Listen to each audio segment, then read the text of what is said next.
episode of the Long Distance Friends podcast. My name is Liv. I don't know if my mic is close enough to my mouth. Can you hear me? I hope you can. We've got Toots in the studio. We've got Noodle Boy in the studio today. We've got a different lighting setup. I mean, we got new lighting last week. We talked about this. It's just a lamp.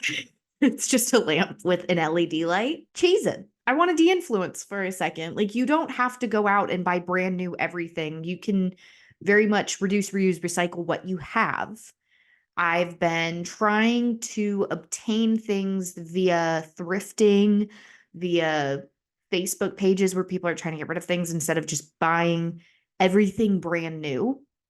Because I realize, like, to my core, I've always been like, what are we going to do with the earth type of person. But like buying a home and seeing like, I don't like the style of things, so let me just get something new is like really frustrating to be like, I want things that feel a very specific way. And sometimes they don't sell that, sometimes that is buying something new, but like, how do I do the best of both worlds and try to like balance, thrifting good finds and older pieces and, bringing that into my day to day and reflipping that. So I'm waiting for the paint to dry, but I have paint all over my hands because I got a cute little side table thing for the microphone. It's going to be great.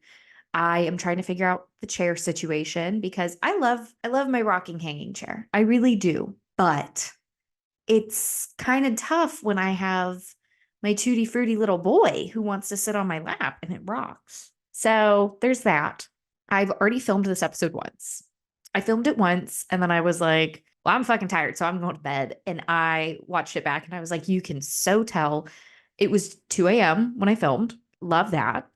I had a weird sleep schedule this week. Like, I fully am like, I need 8 hours of sleep. And now I did like a couple 6-hour days and I was like, yeah. And it was fun. It was great. It was grand. You want to go down? Okay. Everyone say bye to Toodaloo. Bye. You'll be back, right? Icy's purring. Okay. Amazing. So speaking of Toodalini, okay. All right. Come on. Come on. Come on. Come on. Do I have to dress you up? And I'm back because Toulouse decided to be a bully, so we had to go get him, and he has to wear a shirt of shame. It's not a shameful shirt, but if I put the shirt on him, he won't bite his brother. He's so pissed right now. Well, that's what happens. You have to wear the shirt of shame when you're an asshole. So that brings us into our next segment. Walmart has like a Dolly Parton collection going on that is just the absolute cutest. And the dog shirts finally hit clearance. And they had so many cute different ones. There was like It's Hard to Be a Diamond in a World of Rhinestones, Raised on Dolly. I got 2. I got extra smalls and they fit Noodle Boy. They do not fit Toulouse as well. Okay, Toulouse is a bigger boy. I should have gotten a small, but either way, I squeezed him into one of these extra smalls. And honestly, I probably deserved it. So our first one, it says, it costs a lot of money to look this cheap. Story of my life, Dolly. Dolly Parton is such an icon to me. Let me tell you, I love her story of like, I saw the town tramp and I was like, oh my God, I want to be like her when I grow up. And my family was like, you don't want to be like her. She's a whore. And she was like, that's what I'm going to be when I grow up. I'm going to be trash. Specifically, they said trash. And she said, that's what I'm going to be when I grow up. I'm going to be trash. And I love that. I love that. Okay. I feel like Dolly is so cuntalicious and don't get me wrong. She's fully valued at her worth. I think she could be valued more. Okay. So we have it costs a lot of money to look this cheap. So cute. And then we just have, what would Dolly do with Dolly's hair? Are these not the cutest little things? The darndest. So we're throwing a party. We're throwing a party in a couple weeks. And I think the boys are going to wear their Sunday best. I will say I was looking for a new muumuu. Okay. I remember last week we said groceries or muumuu. What does the budget say? And my heart said, go back and get a grandma muumuu. Like I have a young lady muumuu, like I have the Joy Spun, like cute one. And I was like, no, I want like a full Jerry moo. And I couldn't find one in my size. It was honestly really sad. Okay. So next up on my list of things, honestly, it's not on my list. So I'm painting this little stand for my mic. So it'll be really cute. I've been painting it a baby pink. I've done like so many coats and I can still see little dark spots. And I'm like, I just am going to keep painting. And it looks good for, I did it myself. I don't flip a whole lot of things, taking the hair down. We have our natural hair today. I went out in public with my hair like this today and like I don't know, I've been kind of feeling the like natural texture of my hair. I don't really take care of it the way that I should, partially because I don't fully know how.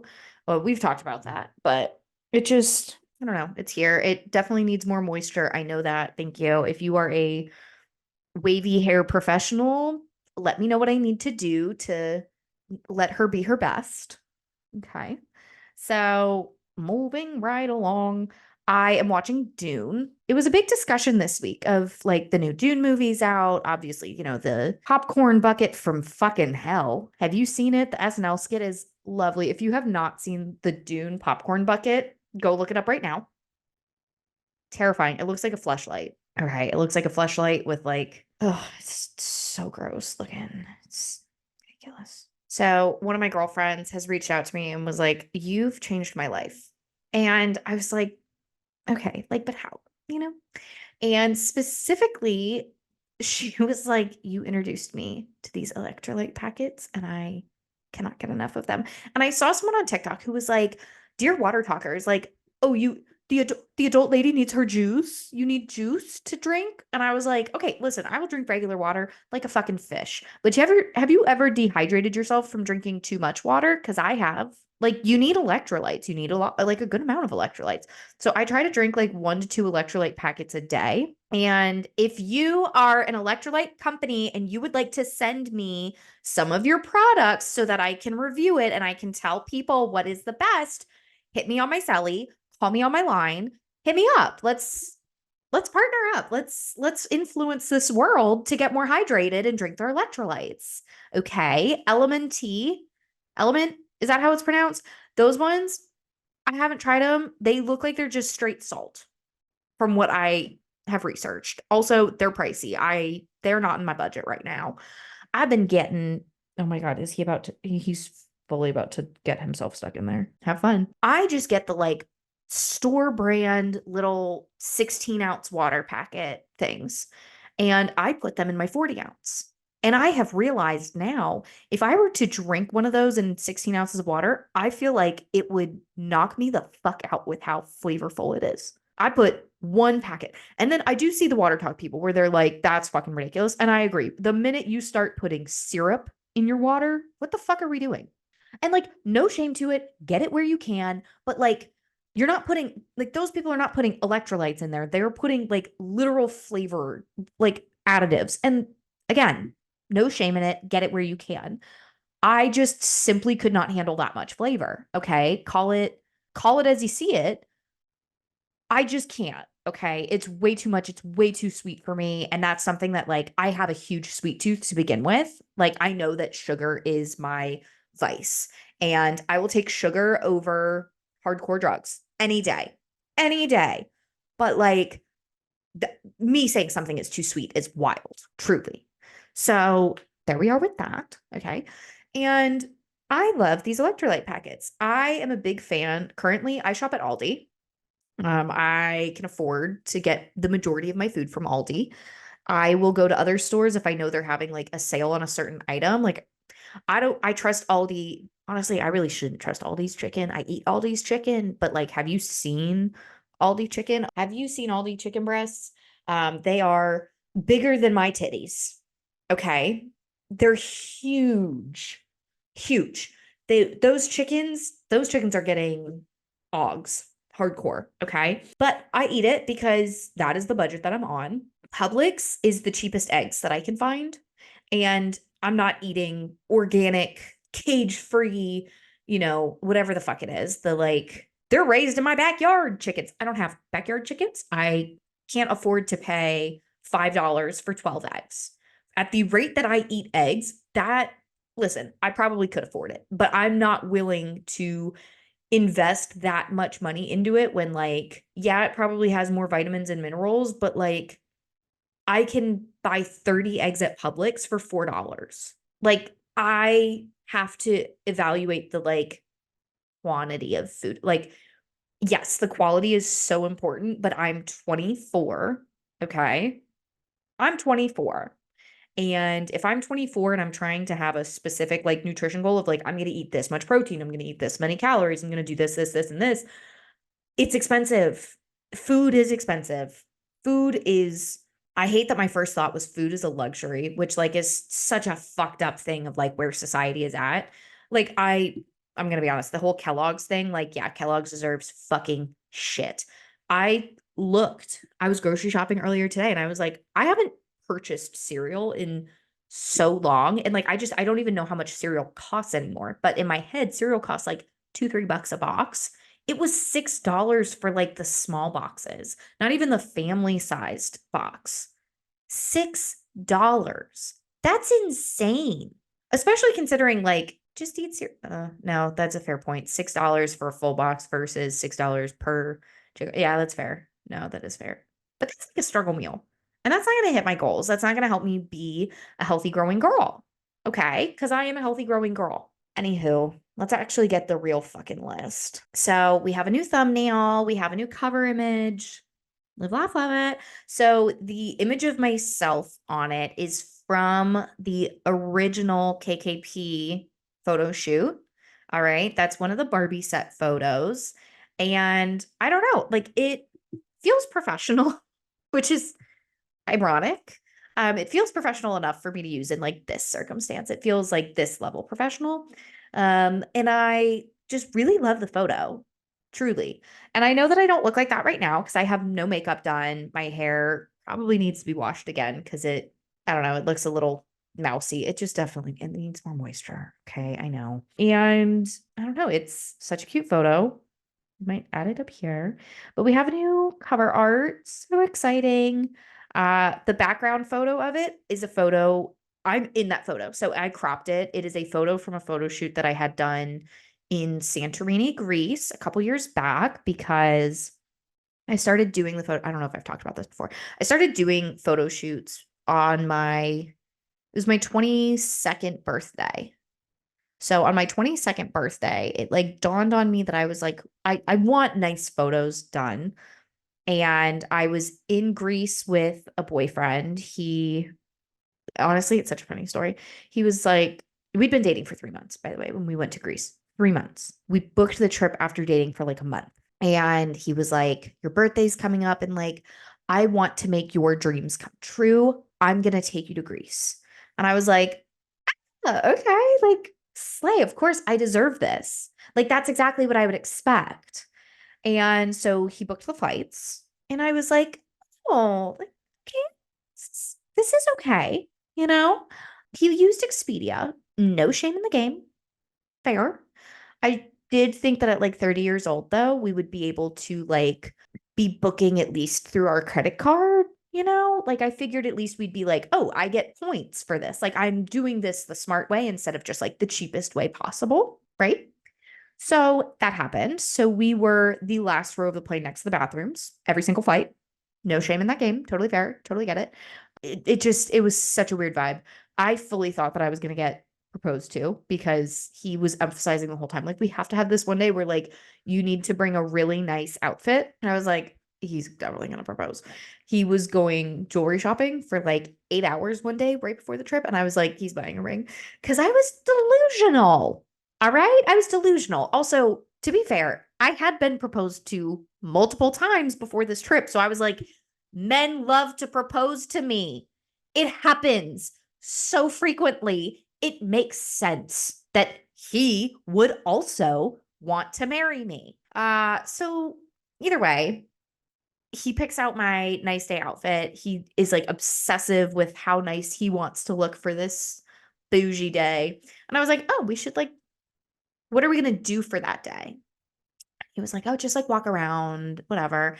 And I was like, okay, like, right, okay. So I decided because he got us to Greece, right? He had no plan when we got there. And I am a planner. So I was like, yeah, actually, let me like book some events. Like, I want to do a food tour. I want to go do this. I want to go do that. So, like, I booked a food tour in Athens, which was amazing. Highly recommend. I booked a yacht tour of the Santorini Islands. It was an all day thing. It was gorgeous. Highly recommend. I think it was the Santorini Yacht Club did it. And then I booked a photographer because I was like, oh, well, like if we're having this like nice day, like we should get photos done. Cause like I really want to start getting professional photos. I want to have like photos I'm proud of that document my life and the things that I've done. And like if I'm traveling, how nice to have like good photos to like really show for it. And like this is perfect. And so he was like, yeah, like that's a great idea. And I was like, oh, and like if we're gonna look nice, because in my head I was like, he's a boy. Maybe he's stupid and didn't think to already plan a photographer. Because I'm gonna want photos of this moment. Clearly. I was so fucking wrong, guys. It was oh my God. Like the way that I wish that I could just like go back and be like, bitch, oh, don't be stupid, to myself. But happens based off of context clues. That's how it seemed like it was going. And I will never forget the conversation where he was like, why would you think that? And I was like, why wouldn't I think that? Like any normal woman in her like 20 somethings in a relationship that is like being portrayed as being very serious would think that. I'm not crazy for this. That should have been when I left. Honestly, when he started gaslighting me, I'm like, I don't know why you would think that that's what I would be doing when like you actively have been talking about like wanting to like what? What? You led me here. You led me here and you're surprised that I thought it? Yeah, it was horrible. I like briefly mentioned to a stranger. I was like, I don't think this is happening. Like he picked out my nail polish color. Like I picked out a color and he said, "No, I think you should do this color instead." He picked out my outfit. He picked out everything. And the stranger said something to him. And on the flight from France to Greece, he was like, so just want to let you know, there's no ring. And I was like, didn't think there was. Didn't even cross my mind. And he was like, you sure about that? And I was like, yep. I feel horribly bad for the stranger that sat next to us, who was like, shit. Um, yeah, that was when I had to like explain to someone marriage. That was a fun conversation of like, I'm not literally, he said, I'm not ready to have kids. And I said, yeah, me neither. And he was like, and so like, I don't plan on getting married until I'm ready to have kids. And I was like, what do you mean by that? And he was like, you get married to have kids. And I was like, that's not how that works. Ask any teenager who's ever gotten pregnant. Like you can get pregnant without marriage. That's a thing. I don't know if you know that. But a thought. So yeah, it was really interesting, but that's how I started getting professional photos. It's honestly, oh God, that trip was such a clusterfuck. Like it was fine, but also, ooh, we were on eggshells the whole time. I think we were just fighting the full fucking time. And that's part of why I tell people, I'm like, you have to go on a trip. If you can go international with someone, do it. Oh my God. Now, I will say we probably should have started with like a weekend trip. We didn't do that. We just said full send. Let's go abroad. Let me navigate. You are not ready for marriage until you have navigated customs and an airport with this person. Please. Also, your girl has pre-check. I'm leaving you. Oh, you don't have pre-check? I don't care. I'm going through the pre-check line. I'll see you on the other side. Okay? Am I the asshole for going through TSA pre-check because I have TSA pre-check when the person I'm flying with doesn't? I did my due diligence as a law-abiding citizen to get TSA pre-check so that I can bypass that long ass line and I don't have to take my shoes off.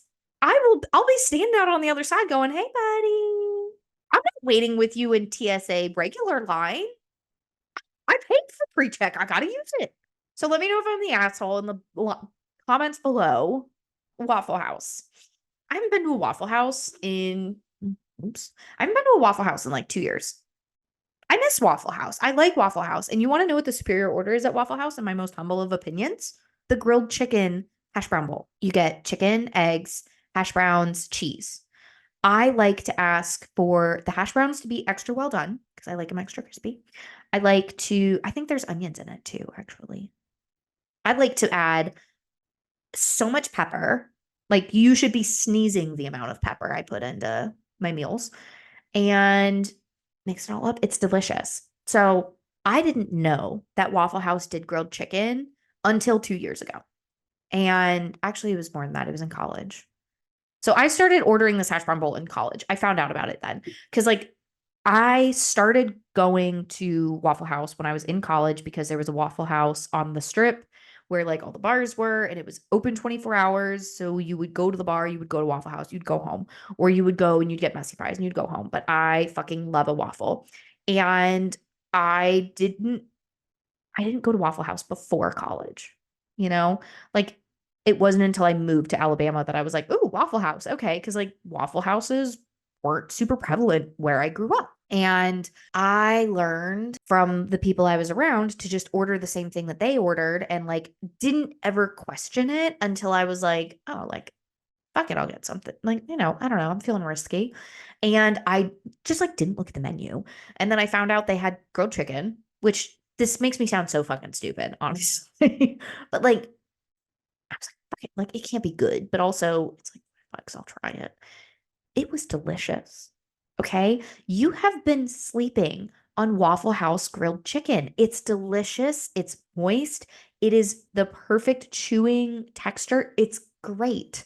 Okay. It's heavily underrated. And I need you to put some respect on Waffle House's grilled chicken's name. Okay. So the next time you go to Waffle House, order the grilled chicken. You will not be disappointed. And if you are, that sucks. You should know yourself better. I was driving past a Waffle House, which is what really brought this up because I was thinking about it. I fully was. I also want to address, I had a video that popped the fuck off a couple weeks ago, like a week ago. And I did realize that there was a grammatical error in it. And I want to address the room. When I am editing my little TikToks, it's at the crack ass of night. Okay. I'm editing TikToks at 2 a.m. I am laying in bed, half asleep, and I'm like, yeah, okay, words, whatever. I'm in CapCut editing my little things. I also try to like when I'm editing, I cut up the things that I think would be like good bits to put on the internet and like get attention. And I snip those, I send them to myself, I upload them into TikTok, and I just like try to bank them and like pre-write the captions, all that. And TikTok doesn't tell you when you have a spelling mistake. So I have so many grammatical errors and I will not notice them until I post it. And then suddenly I'm like, fuck, people think I'm stupid. I'm not stupid, okay? I just don't have the grammar shit on. It doesn't show on TikTok, and I'm just trying my best. I also want to address the fact that being a girly on a protein goal, okay, being a 20-something-year-old lady who has a goal to eat more protein and gain muscle and do all these things, no one warns you how freaking farty you're going to be. Like now I know why boys are always so stinky and farty because they're eating so much protein. Because they're in the gym and they're eating protein and they're trying to get their gains and they're eating their fiber. And then you start doing it. And suddenly, and like, again, I get this sounds like common sense. You eat more, you poop more, you fart more. One, not necessarily true. Two, I don't like it. I don't like it. I don't enjoy it. Okay. I don't enjoy being like, oh, fuck. There is so much happening inside of my body right now. I hate it. Okay. I love it. I hate it. I love that my body is working the way that it should be and that I'm no longer starving myself. But also, when I was starving myself, I didn't fart as much. I also want to talk about the fact that I think I'm afraid to start dating. I am firmly believing that like love will happen upon me. And I know that that's maybe not the best outlook. I know that I believe, I know it's not even that I believe it. Like, I know that I'm going to meet my person while I'm traveling and while I'm, living my life to its fullest. But there is a part of me that's like afraid to get into a new relationship because, like, hey, everyone that I've had before has ended. And that doesn't mean that like I did anything wrong. I did do some things wrong and I learned from them and I've grown and like, oh, how deeply I want to have someone that I spend my life with and that I have growth in my life with. I want to experience life with someone, but there is some fear to that. There is some scariness to that of like, it will end eventually. And to have a relationship that you hope ends in like old age and death, what is that like? And I know that it's tough for me because like the relationships that have been modeled for me from my upbringing were not necessarily the healthiest. So I've spent years unlearning that and then getting to a point where like I really like my life by myself. And what if I don't find someone that fits into it and adds to it, Because if I don't find someone that adds to my life, they're not going to stay in my life. And that's okay. But like, do I really want to keep putting myself out there to like continue to just feel like an endless search? And it does come to an end. I know that, but I think there's a lot of like deep rooted fear because I think I talked about it when it happened, but like when my last situationship ended, I told myself I'm going to give myself 3 months. And 3 months from now, I'm going to re enter the world. I'm going to re enter, not the world, but like the dating world and society in that aspect. And like in 2 weeks, I am at that point. Honestly, a week from today, well, today, me recording, a week from this recording is my okay, consciously go back out there. And like, there's part of me that's like, I don't know if I want to. And it's okay for me to say, okay, I want to take a little bit more time to myself. But like last year, I spent 9 months actively not looking, and then I happened upon, and I didn't really like what I had happened upon, clearly, because it ended. And it seemed like everything, it was the 5%. You get 90% and then you want the 5%.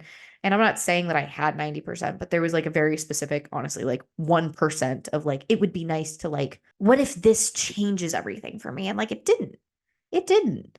And I'm glad that it didn't because I realized like I found the love of the things that I was hoping would change. And I'm really proud of the fact that I was able to find that. But it still sucks to have to be like, I don't want this. Or like to look at someone and be like, I don't want you. I don't want the life that you want. Like that sucks. And you just keep going through it.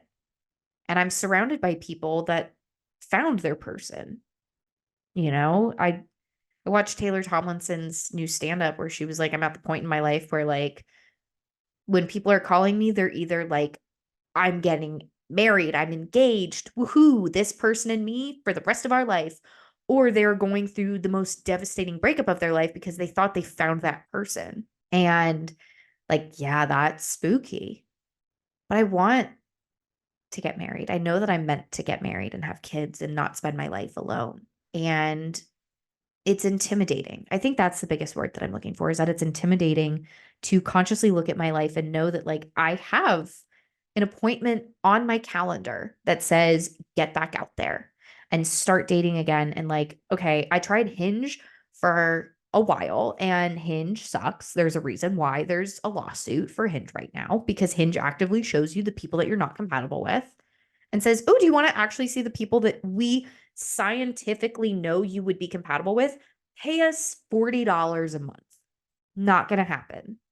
Why would I pay the internet to show me people that are decent?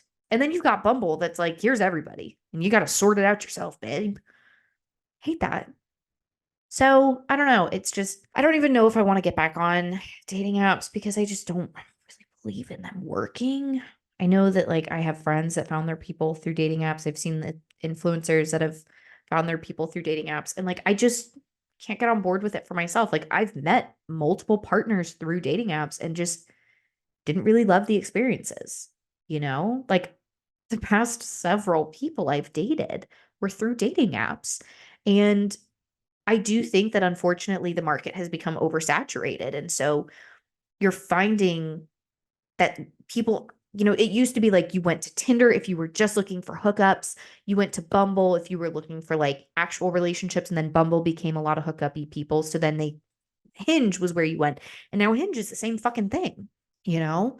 Like I think back on, I really felt like a previous situationship ended on a good place, and that person has continued to reach out, and I kind of like made the comment to them of like I fully coming to Jesus momented them of like, what are you doing? What is your intention? Do you realize that what you are doing is unkind? Continuing to reach out to me after you actively said like I don't want you is unkind.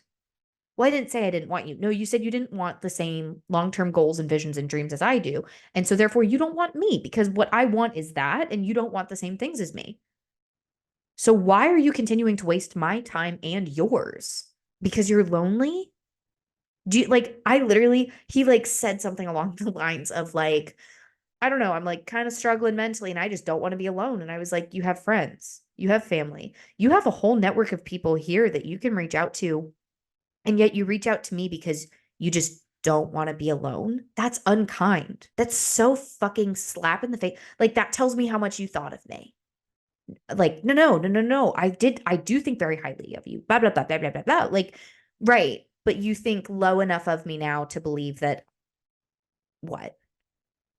I'm so glad that I made you feel good enough about yourself that you want to like spend time around me. But I know that I care about people a lot. I know that people feel good when they're in my presence and when I care about them, because the people who realize it have chosen to stay and have chosen to acknowledge the value that I bring to their life, that they bring to my life. And we have mutually decided to continue the agreement to be in each other's lives. And you said, no, thanks. So now you don't get to come back. God, I fucking love Taylor Swift. Let's think about her right now. So there's that. But yeah, moral of the story, I think I might be a little afraid to start dating again. And it's this weird juxtaposition of like, I feel anxious about getting back out there, but I don't feel anxious about dating the right person. I think we need to be a lot more honest as a society of like, no one is actively like, nobody hates dating the right person. It's, I hate dating the wrong people. I hate, having to hurt somebody's feelings and say, I don't like you that much. I hate that I feel the need to really protect people's feelings and not tell them that. So then I stay around longer and then it does become hurtful. And I, I'm excited, to get to be loved the way that I love and as much even more than I do for the right person, and that it's like a mutual thing, and that part is really exciting to me. But the getting there is spooky because it requires so much vulnerability. It requires me to pull my walls down and all the things, and I'm like, I'm the type of person who's like kind of giving you tests of like, okay, like try and okay, you want my walls to come down? Like prove that you'll be there. Stay, and like I kind of said it to this person. I was like, our last conversation that we had in person, I shared vulnerable personal information with you. He asked me, who's there for you? And I said, I am. And he said, what would it take for you to let someone else be there for you? What would it take for you to allow someone to support you? And I said, I don't know. I think just be there. And then I never saw him again. And I fully pointed that out to him, where he was like, I feel like I asked you to like depend on me a little bit more and you just like wouldn't. And I was like, I started to. You one time you said that. And then I was like, okay, like you want me to like, all right, okay, I'll start. Like, do you want me to start depending on you in that way? And then I never saw you again. I didn't know you well enough. In 3 months, you do not know someone well enough to be like, I need you to emotionally support me. And if you are doing that, take it from me, who has had to learn the hard way. That is unhealthy. And both of you need to go to therapy. Genuinely. So take that as it may. This is a message also to all of the companies that I love. Send me a PR package. I am an influencer. I'm a podcaster. Somebody needs to send me a PR package pronto. Okay. Tag them in the comments below. Right. Poppy. Lemmy. I signed up. I signed up for their ambassador program. So I need everybody to go share this video and send it to their mom and have their mom follow me because I'm trying to be a Lemmy influencer. I want to try the gummies. Honestly, anything the Kardashians make, sign me up. Sign me up. All right. That's my royal family. Oh my God. Is anybody else wondering where Kate Middleton went? I'm on that side of TikTok where they're like, is Kate Middleton getting a BBL? Is she recovering from her BBL? Because 2 months ago we had abdominal surgery and no one's seen her since. So like, what was it? There was part of me that was like, ooh, maybe it was a miscarriage. Because I don't see anybody talking about that. Like, is it really unheard? Like, is no one else assuming that Kate might have had a miscarriage and like had to have her shit fixed and that's why she's not in the public light? Like, I really need you to think about the plausibility of that. I feel like it's very plausible. Okay. And they wouldn't put that up there, but it is abdominal-ish. Ish. Maybe she got a hysterectomy. Slay queen. Future queen. If you stay married. Ooh. So a couple weeks ago, I got my aura read and it was super interesting. So I have two pictures because she was like this one color just flashed and like I had to capture it because like I think it's important. And I was like, okay. But I would love to go over it. I was listening to a podcast where they were talking about it, and I remember sitting there and it was like, what aura color do I think based off of what they're describing? And I remember listening to like red and being like, oh, that's so not me. Like I'm literally that's not me at all. Of like I'm not like a type A control freak person at all. That's such a fucking lie. Yes, I am. I am. And you know what? That's not a bad thing. I get shit done. So clearly one of my aura colors is red. Actually, I'm gonna clip this part, so get ready with me. I got my aura red. If you can see aura colors, what color or colors is my aura? What color is my aura? And what does that say about me? And what does that mean? Okay, now that we're done with our clickbait. So my aura colors, the like two main ones were red and were purple. And purple is the like creative energy. Red is that like bulldog, go-getter, type A personality one. And then there was a third color that like kind of flashed a little bit above my head. Um, it changed. So technically there was four colors. There was green originally, which is like very empathetic, and then it flashed to like a light blue, almost turquoisey color. And I need to like actually pull the shit up to really go through it. But like it's so fascinating to me of like any kind of like personality test or stuff like that that like tells you more about who and how you are and like explains your like essence and like why you are. I really find fascinating. And I know last week I talked about this like who am I concept, but like genuinely who am I? I love those things of like, you're constantly discovering what you like and who you are and it never ends, but there is a scariness to it. So like there was part of me that really enjoyed the idea of like just tell me. I've spent so long letting people tell me who I am. So like it makes sense that I would be like, just tell me. Just give me the answer that I'm looking for and just fix it for me. And just tell me what I need to do to be a good person. Just give me the directions and I will follow them to a T. I'm really good at baking. Just give me exactly how to live life in full directions and whatever. And I do that and I do that and I do that. And then I get like halfway through and I'm like, I'm allergic to peanuts, but there's peanuts on this recipe, and having to like make the realization that like, hey, this cookie cutter thing, it might be hurting me. What do I do now? Because the recipe says, oh my God, I have to take it out. I have to do something different than the recipe. And then there's a freedom to it of like, oh, I can make my own recipe. But also, if I make my own recipe, is it going to be good? Because, I have these people that are telling me if I do what they do, my life will be as good as theirs. But also, I don't know if they actually believe that their life is that good. That could be a facade. And also, then it's not my life. I'm just cloning somebody else's. And it's frustrating to realize how much of my life I've let other people control and dictate. And, I think it's part of growing up. But I think I started talking about this. I don't think I ever finished it. I'm watching Dune. I have 15 minutes left. Zendaya just showed up. Good for her. If someone had told me that Jason Momoa was in it, I probably would have watched it a lot sooner. And here's the thing. My ideal man looks like a mix between Dwayne The Rock Johnson, Jason Momoa, and like Pirates of the Caribbean Johnny Depp. Okay, I physically am attracted to The Rock Johnson, Dwayne The Rock Johnson, and Jason Momoa and Johnny Depp as Captain Jack Sparrow. Like, fuck, marry, kill. I wouldn't kill any of them. You know who else is like a cutie patootie? Sam Hartman. I was talking to a friend today. They were like, I think he only speaks in grunts. And I said, that's all he has to do. That's all he has to do. Okay. He's gorgeous. I don't know a lick about Sam Hartman besides he's real cute. He's a real cute boy. Okay.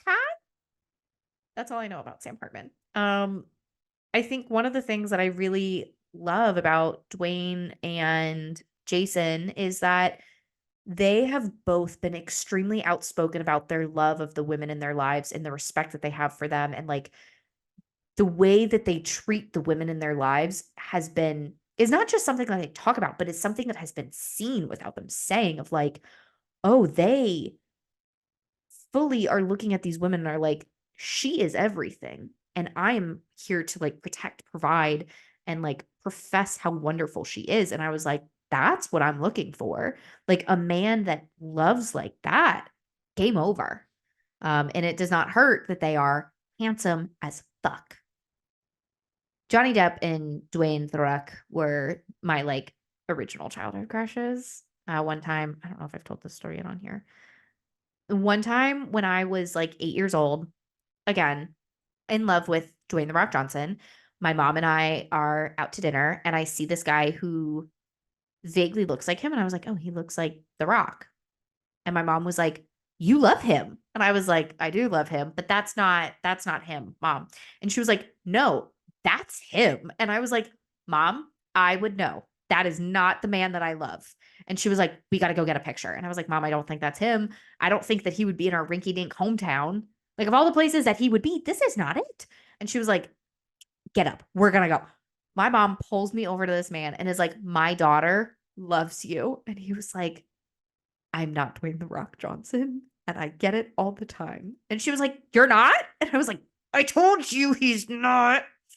It was humiliating, but it was also like really funny that she was like, Olivia, that's the man that's the guy, the actor you like. I was like, I know. It's not though. I do like him though. So, sometimes I just have to give you guys a little bit too much personal information. Okay. I don't know if you can hear this, but Toulouse is rubbing his face on the microphone. Okay. Can we leave the mic? Thank you so much. All right. So Tootie Lou is back with us and he's not going to bite me again because he doesn't have his fancy shirt on and he's going to be so nice, correct? We'll find out. Am I the asshole for holding door open for a handicapped woman? Wow, I couldn't write that. Just what the title says. I, 27 male, was walking towards the local door. I can't read. The door of my local YMCA this afternoon as a handicapped woman, 40s or so, in an electric wheelchair was coming up from another direction just behind me. I reach the door first and pull it open and hold for her. As I turn around and greet her with a smile, she looks at me pretty harshly and says, you know, they make a button for that, rolls her eyes, pushes the automatic door button, and insists I go ahead. I know not everyone's the same, but this is typically seen as insulting. Question mark. I wasn't trying to be patronizing at all. I simply wanted to hold the door open for a stranger, which I regularly do for able-bodied people alike. Instead, I feel like the asshole. I don't think you're the asshole. I also hold doors open for people. I don't know. Maybe that person was just having a bad day. I want to read this one because it sounds like it might have something similar to something a girlfriend and I have talked about. Am I the asshole for refusing to let my dad see my children if he refuses to respect their father? I, 27 female, have 2 kids with a man significantly older than me. We're no longer together, but we have a healthy, respectful co-parenting relationship. My kids are 8 and 5. Jesus Christ. I was disowned by my father and most of my family when I was 18 for drug and mental health issues. I still don't really have anyone but my father reached out to me a year ago, and we've slowly been reconnecting. He's an amazing grandfather, but he hates my ex. He despises him, and I'm trying to be sympathetic because my ex is closer in age to him than he is to me, but it's getting out of hand. He will openly insult my ex to my kids, and he will always say that it's great that they look like me instead of him. My son once asked me why granddad hated his father so much, and it really upset me. I spoke to my dad twice about it already, and he keeps saying that he doesn't have to be nice about a man who went for a woman so young. Not to give too much detail, but my ex is the reason I've achieved anything in my life. He's the reason why I went to college and made something of myself. And even though it didn't work out romantically, he will always be close to my heart. Regardless of how I feel about him, he's a great father, and my kids don't deserve to hear him slated every time they see their grandpa. I told my father yesterday that until he can promise to never speak about my ex to my kids, he won't be allowed to see them. My stepmother called me an asshole for this because my dad loves his grandchildren and that I'm hindering our reconciliation journey. She says that it's normal to hear relatives talk shit about your parents, which I guess is fair in large, messy families. And given the circumstances, I shouldn't be surprised. She also thinks I was being way too harsh in banning contact and that I could have instead reduced it down to supervised instead. Am I the asshole? They did include a disclaimer. I was not a minor when I met my ex. I don't think you're the asshole. It's your kids, it's your life, it's your person that you had kids with. You're allowed to cut people off. I was talking to a girlfriend about this because she was like, my partner's family just sucks. Like, there's a lot of details, but they suck. And was telling me why. And I was like, cut them off. They don't have to be in your daughter's life. They don't have to be in your son's life. They don't have to be in your life. If your partner wants to have a relationship with them, that's on them. You don't have to. You can support your partner having a relationship with their family and not be involved if they treat you poorly. You don't have to have a relationship with your own family members if they treat you poorly. I don't speak to a lot of family, and I wish things were different, but I've spent damn near my whole life wishing things were different. And now I'm at a point where I get to actually make them be different, So I wish things were different in a good way. I have chosen to make them different from how they had been because they were a way that was harmful to me. It's not fair to me to live my life on eggshells around certain people. And so therefore, those people don't have to be in my life. And I get to choose to live a life where I'm not on eggshells because I'm an adult now who's capable of taking care of themselves and making that decision. So cut them off, and you're not the asshole. You'll feel like the asshole for your whole life, but you're not. If I don't scratch the fuck out of his face, he's going to keep headbutting this microphone. So I'm sorry. I love reading ones from people in their early 20s. I say as I'm also, guys, I'm in my mid 20s. I'm not where I thought I would be. I did think that I would at least be engaged by now. In fairness, I could have been. Chose different. Okay. Am I the asshole for asking my girlfriend to give me a heads up before talking about certain topics? I, 21 male, and my girlfriend, 20 female, are both university students. My girlfriend has this habit of randomly talking about stressful topics like not getting a job or a co-op, at times about upcoming exams or deadlines that she didn't prepare for, neglected, or sometimes just uncertainties in the future. Now, I get that she's stressed and she would like someone to talk to, but she kind of dumps it all on me. Sometimes it is right after I lied down after coming home from a long day. Sometimes it's right after I finish a big deadline or when I just want to de-stress. I'm not saying that she shouldn't talk to me about things, but I would very much like for her to talk to me. But I easily get stressed and upset if topics like that are dumped on me suddenly. It just has an effect on me where I start to spiral. For a while, I dreaded talking to my mother for this very reason. So a while ago, I asked her to just give me the heads up when she wants to talk about something like that so I can get in the right headspace. I will gladly be there for her, but she just needs 2 minutes to prepare me. She said okay, but then tonight when we were talking about home, she brought it up again and got really upset at me about it. And it felt like she doesn't understand my point of view. It's not like I'm saying that I won't be there for her. I just said that I want a little heads up so I can prepare myself for 2 minutes and not be dumped with stress out of the blue. So am I the asshole? Edit. I genuinely appreciate all the feedbacks, but there's way more than I expected, so I can't read all of them. But thank you. I did feel like the asshole, and I kind of know. A few things I want to clear up. It may have sounded like it, but I'm not blaming my girlfriend for this. I do realize that she was upset, and I did make her feel like she has to be careful about what she says. It's also true that I can't handle negative emotions. I've struggled with this for years. I try to push mine deep down and try to forget about it. Tiny things that seem insignificant do make me spiral. That's kind of why I asked for the heads up. Therapy is an option, and I still rely on my parents mostly, and they can see my finances. So I don't want to bring up going to therapy to them, nor do I want to go without telling them about it because I know they might feel responsible for it. Worse, they may not be supportive. So yeah, I did see someone comment saying that when she needs to vent, I am not ready.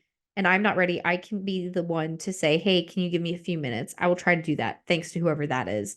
Oh, you're the asshole. I can't go. Well, I don't want to go to therapy because my parents might think it's because of them. It probably is. So you're gonna make her suffer? No. 21-year-old men. Boys. Oh, this is a long one. I'm gonna read it. Am I the asshole? Future mother-in-law overbearing after new baby. I, 32 female, had a baby back in August. It's my third baby, but it was with my boyfriend, 33 male, whose first child. This pregnancy was a complete surprise, but we welcomed it. His mother, 63 female, wasn't exactly supportive when we announced the pregnancy to both his parents, and instead only wanted to pester me about my ongoing divorce process and when will you be divorced so you guys can get married, blah, blah, blah. I ended up leaving the announcement talk close to tears. My boyfriend did not stick up for me then, but when I told him it upset me, he ended up talking to his mom, but she never really apologized for it. Well, fast forward to August. My baby girl was born, and all of a sudden, his mom wants to be part of my life. She offered to come over every day after the baby was born, but after about 2 days, I told her she didn't have to come over. She's very much like a child herself and has a very judgmental slash overbearing energy, but she still came over once a week. Now it's January, and I'm going through a hard time with the baby and everything else I do, but this woman still insists on coming over at least once a week when her son is at work. I started telling my boyfriend that this was becoming overwhelming and she stresses me out too much. Can you please stop eating the microphone? Thank you. She stresses me out too much to be coming over every week. Well, she was visiting, and I ended up snapping after a 3 hour long visit when she was showing no signs of leaving. I asked her politely to leave because I had my fill of socialization. Well, she was offended, but she left. My boyfriend was not too happy with me for asking his mom to leave, but I reminded him that I told him I was getting overwhelmed with her and that I did plan on calmly explaining to her soon that I need boundaries. All the while, his mom is blowing up his phone and asking when she can come back over. Fast forward 2 weeks, and I have a sit down conversation with her at her house with my boyfriend present to witness. I explained how I've been feeling and told her that weekly visits weren't an option anymore and that she was being overbearing and that her visits aren't enjoyable to me because she's passive, judgmental person who oversteps constantly.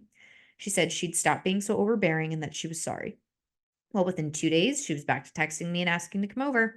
It was my son's birthday that weekend, so we said yes. Well, a day or two later, she was asking me again to come over. I said no. She asked my boyfriend, he said no. She proceeded to bombard me 4 more times within 10 days to come over. I asked my boyfriend to take care of this since my attempt didn't work. He said he would. Well, 3 days passed and he didn't, so she texted me again. So I let her know that she has to stop in a very long text that my boyfriend was not happy about. It wasn't even a rude text. I was just reaffirming the boundaries, but now she's upset, crying to my boyfriend who is now upset with me. Help. I think it's really weird when your partner doesn't stick up for you to their family. Like, I get that they're not married, right? But like when you have a child with someone, when you choose to be with someone, like you're creating your own new family and you are breaking away from the unit that you originally had. And it's really weird to me to see people that are like, no, you never break away from them. You just add to it. And I've dated that person. I've dated several of those people. And it was a toxic relationship for a different reason. Like it had toxicity in the sense of like, just join the unit that exists. And it was like, if they were asked to like, hey, can you spend less time with your family? It was like, you're trying to cut me off. And it was like, no, like, I don't understand that why every date we go on, your parents or your siblings or your cousins, like it's never just us. It's always a family event. And like, I don't actually get to like know you. Like I'm having to pretend to be like best behavior all the time. And like that's also unfair to me. But if you're telling me that you only like the version I am when I'm meeting someone for the first time, and I'm like a bland, very limited personality person, honestly, again, I should have known. I don't think that that person's the asshole. If you think they are, I don't know, let me know. I don't think they're the asshole though. Okay. Thank you for being here. Love you. See you next week. Bye.